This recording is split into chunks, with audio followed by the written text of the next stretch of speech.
નમસ્કાર, આપ જોઈ રહ્યા છો નેશન પ્લસ ન્યૂઝ. હું છું આપની સાથે હિરલ પંડ્યા. આજે સિંધરોડ ખાતે વડોદરા મેરેથોનના એસડીજી ક્લબની સસ્ટેનેબિલિટી એક્ટિવિટીનું સુંદર પ્રદર્શન યોજાયું હતું, જેમાં જુદી જુદી શાળાના વિદ્યાર્થીઓએ ભાગ લીધો હતો. પર્યાવરણની સુરક્ષા, સ્વચ્છતા અને પૃથ્વીને બચાવવાના ઉમદા આશય સાથે વડોદરાના સિંધરોડ ખાતે વડોદરા મેરેથોનના એસડીજી ક્લબ દ્વારા સસ્ટેનેબિલિટી એક્ટિવિટીનું એક ખૂબ જ સુંદર પ્રદર્શન યોજાયું હતું.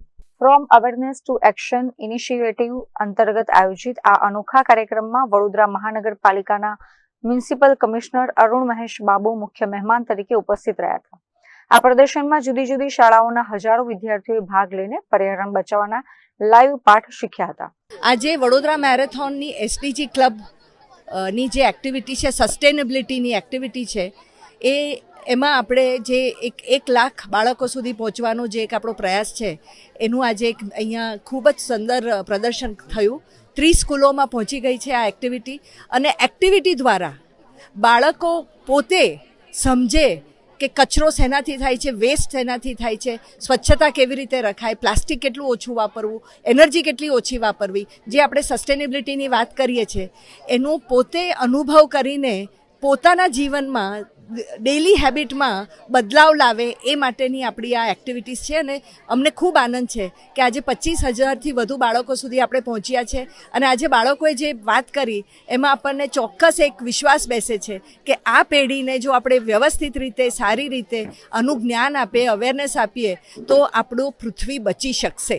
આ પ્રસંગે મુખ્ય અતિથિ તરીકે હાજર રહેલા મ્યુનિસિપલ કમિશનર અરુણ મહેશ બાબુએ વડોદરા મેરેથોનની ટીમના આ પ્રયાસને બિરદાવ્યો હતો. આ પ્રોજેક્ટ અંતર્ગત માત્ર જાગૃતિ જ નહીં, પરંતુ સાથોસાથ પ્લાન્ટેશન ડ્રાઈવ પણ કરવામાં આવી હતી. આવનારા દિવસોમાં વડોદરા શહેરને વધુ ગ્રીન, ક્લીન અને હરિયાળું બનાવવા તેમજ વાયુ પ્રદૂષણને નાથવા માટે બાળકોમાં અત્યારથી જ સિવિક સેન્સ એટલે કે નાગરિક સભાનતા કેળવાય તેવા સઘન પ્રયાસો પાલિકા અને એસડીજી ફોરમ સંયુક્ત રીતે કરવા જઈ રહ્યા છે. આજે અમે સિંધરોડ ખાતે ફ્રોમ અવેરનેસ ટુ એક્શન ઇનિશિયેટિવમાં વડોદરા એસડીજી ફોરમ અને વડોદરા મેરેથોન દ્વારા આયોજિત કાર્યક્રમમાં અહીંયા આવવાનો મોકો મળ્યો છે. હું વડોદરા મેરેથોનની પેટ્રન શ્રીમતી તેજલ અમીન અને સમીર ખેરાની ટીમને આભાર માનું છું કે અહીંયા 50 સ્કૂલના બાળકોની રિપ્રેઝેન્ટેટિવ્સ, સ્કૂલના પ્રિન્સિપલ્સ, ટીચર્સ અહીંયા જોડેલા છે. અમે પ્લાન્ટેશન અવેરનેસ ડ્રાઇવ્સ પણ કરી રહ્યા છીએ અને સાથે સાથે આવનારા દિવસોમાં વડોદરા શહેરમાં સિવિક સેન્સની વેલ્યુઝ કેવી રીતે ઇન્કલ્કેટ કરી શકાય, વડોદરા શહેરને વધારે ગ્રીન અને ક્લીન અને હરિયાળી કેવી રીતે બનાવી શકાય, વડોદરામાં એર પોલ્યુશનને કેવી રીતે કોમ્બેટ કરી શકાય, એ બાબતનું તમામ વેલ્યુઝને અવેરનેસથી એક્શન સુધી કેવી રીતે પહોંચાડી શકાય એ બાબતનું અત્યારે તૈયારીઓ કરવામાં આવી રહ્યા છે. જેથી કરીને આવનારા દિવસોમાં વિકસિત ભારત અને વિકસિત ગુજરાત અને વિકસિત વડોદરાને અમે ત્યારે વાત કરીએ એટલે આવનારા પેઢીને અમે સારું આપીને જવું જોઈએ, જેથી કરીને આવનારા પેઢી આને સારી રીતે સાચવી શકાય અને આવનારા દિવસોમાં વડોદરા શહેરની પણ વિકાસ સાથે વડોદરા શહેરને હરિયાળી અને સ્વચ્છ બનાવવા માટે પણ મદદરૂપ થઈ શકે. અત્રે ઉલ્લેખનીય છે કે વડોદરા મેરેથોન અને વડોદરા એસડીજી ફોરમ દ્વારા સિંધરોડ ખાતે નવી પેઢીને પર્યાવરણ પ્રત્યે જાગૃત કરવાનું એક પ્રશંસનીય અભિયાન હાથ ધરવામાં આવ્યું છે.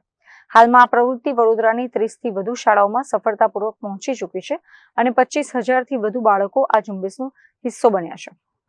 કેમેરામેન નવનીત પરમાર સાથે Chirag Patel, nation plus news, Vadodara. સમાચારોનો સતત અપડેટ મેળવવા માટે અમારી નેશન પ્લસ ન્યૂઝની યુટ્યુબ ચેનલને સબસ્ક્રાઇબ કરો, બેલ આઇકન દબાવો અને જોડાયેલા રહો ફેસબુક, ઇન્સ્ટાગ્રામ અને ટ્વિટર પર.